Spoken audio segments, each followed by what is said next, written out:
We tend to think of dystopian fiction as exaggeration, as imagination pushed to its limits. But what if that was never the point? What if these stories weren't trying to shock us with how strange the world may become, but with how familiar it already felt? Societies don't collapse all at once. They reorganize. Power concentrates. Comfort becomes a currency. Control arrives quietly, wrapped in language like safety, efficiency, and progress.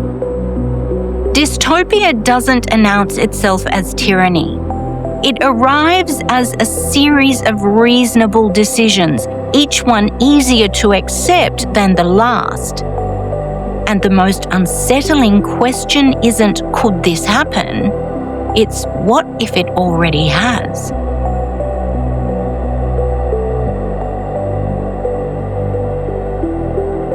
Welcome back to Between the Covers with Danielle. Today, we're decoding dystopia, not as entertainment, not as fantasy, but as cultural warning signs we may have misunderstood. From Children of Men to Dune, these stories weren't predictions, they were mirrors. And the uncomfortable question is this: are we now living inside the warnings we ignored? What's striking, revisiting dystopian fiction now, is how little imagination it actually requires anymore. These stories don't feel extreme, they feel familiar. Take the Children of Men. On the surface, it's about a world where humans can no longer reproduce. But underneath that premise is something far more recognizable: a society that's quietly lost faith in the future. In the novel, people keep going through the motions, working, consuming, obeying, but there's a deep emotional resignation underneath it all. Governments grow more authoritarian, borders tighten, and personal freedoms erode, not because people are forced, but because resistance feels pointless. History loses relevance. Long-term thinking disappears. It's difficult not to see echoes of that today. Falling birth rates across much of the developed world, growing political isolationism, and a pervasive sense, especially among younger generations, that the future is either inaccessible or already foreclosed. The novel isn't warning about infertility so much as it's warning about what happens when hope becomes abstract and survival becomes the only organizing principle. Neuromancer approaches the same anxiety from the opposite direction. This is a world saturated with technology, where corporations hold real power. Bodies are endlessly modified, and identity is fragmented across physical and digital spaces. The protagonist, Case, exists in a society where being disconnected from technology is a form of exile. Artificial intelligences operate behind the scenes, learning, manipulating, and evolving beyond the limits humans intended. What's unsettling isn't that the machines are malicious, it's that they're competent, persuasive, and increasingly autonomous. That tension feels uncomfortably current in an era of algorithmic decision-making, AI-generated identities, deep fakes, and systems that influence behavior at scale without transparency. Neuromancer isn't asking whether technology will turn against us. It's asking what happens when we stop fully understanding the systems we rely on and keep using them anyway. What both books ultimately reveal is this: dystopia doesn't arrive through chaos. It arrives through efficiency, convenience, and quiet adaptation. The world they imagined didn't need to conquer us. It just needed us to stop paying attention.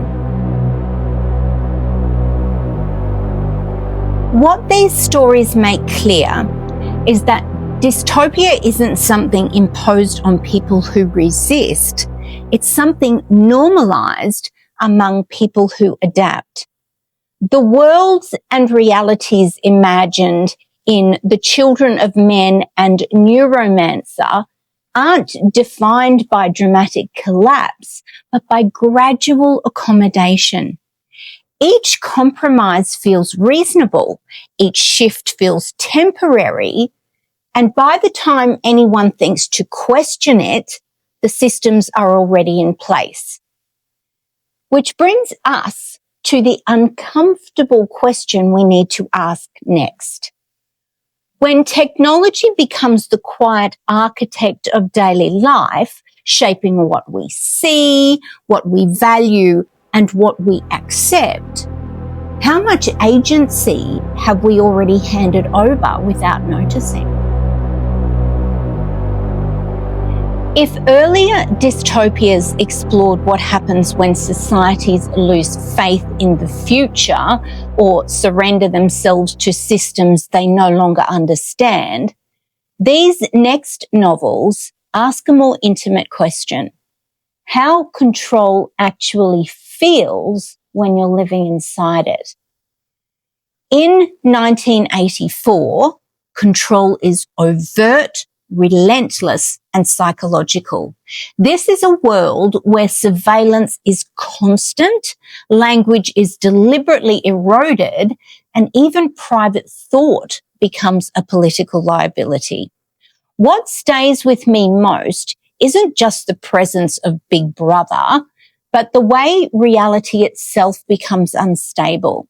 Truth is rewritten daily, memory is suspect, and the individual learns to doubt not only what they're told, but what they remember. That idea feels strikingly relevant now in an age of information overload, contested narratives, and algorithmic amplification. When facts are endlessly reframed, buried, or emotionally weaponized, the result isn't always rebellion, it's fatigue. Orwell's warning isn't simply about being watched. It's about what happens when people stop trusting their own capacity to know what's real. Brave New World offers a very different and arguably more unsettling version of control. There's no terror here, no overt repression. Instead, society is pacified through pleasure, distraction, and engineered happiness. People are conditioned from birth to accept their roles, avoid discomfort, and self-soothe at the first hint of dissatisfaction. What makes this novel feel contemporary is its central trade-off. Truth and depth are sacrificed in favor of comfort and stability. Critical thought becomes inconvenient. Art becomes unnecessary. Suffering is treated as a design flaw rather than a meaningful part of being human. It's difficult not to see parallels in a culture that prioritizes ease, constant stimulation, and emotional numbing, where discomfort is something to be optimized away rather than examined. Then there's The Handmaid's Tale, which brings control directly into the body. Atwood's world is built on theocratic authority, rigid gender hierarchies, and the reduction of women to their reproductive function. But what makes it resonate so strongly is how gradual the shift is. Rights aren't removed overnight. They're reframed as protections. Language softens the violence. Compliance is encouraged through fear, social pressure, and isolation rather than constant force. The novel feels uncomfortably current in the global conversations about bodily autonomy, reproductive rights, religious nationalism, and the policing of women's roles. It reminds us that authoritarianism doesn't always arrive in uniform. It can arrive through moral language, tradition, and appeals to order. What links these three works isn't their aesthetics, but their shared insight. Power is most effective when it becomes internalized. When people begin to self-censor, self-regulate, and adapt in order to survive comfortably, resistance no longer needs to be enforced. It simply fades from imagination. What these novels ultimately reveal is that control doesn't rely on a single mechanism. It can arrive through fear, through pleasure, or through moral justification, but it always succeeds when it becomes habitual. When surveillance feels normal, when distraction feels preferable to reflection, and when restrictions are framed as protection, resistance no longer looks urgent, it looks unnecessary. And that leads to the next question we need to ask. If these systems no longer announce themselves as oppressive, if they operate quietly through technology, media, and convenience, how do we recognize when we've crossed the line? What Dune understands, perhaps more clearly than any other dystopian work, is that control rarely begins with ideology, it begins with resources. The novel is set on Arrakis, a harsh desert planet where water is scarce and survival itself is a daily calculation. But Arrakis matters for one reason above all others. It's the only source of spice, a substance that extends life, enhances cognition, and makes interstellar travel possible. Whoever controls the spice controls commerce, politics, religion, everything. The story follows Paul Atreides, whose family is placed in charge of Arrakis as part of a broader imperial power struggle. What unfolds isn't just a political conflict, but a study in how empires function. Authority is never moral, it's logistical.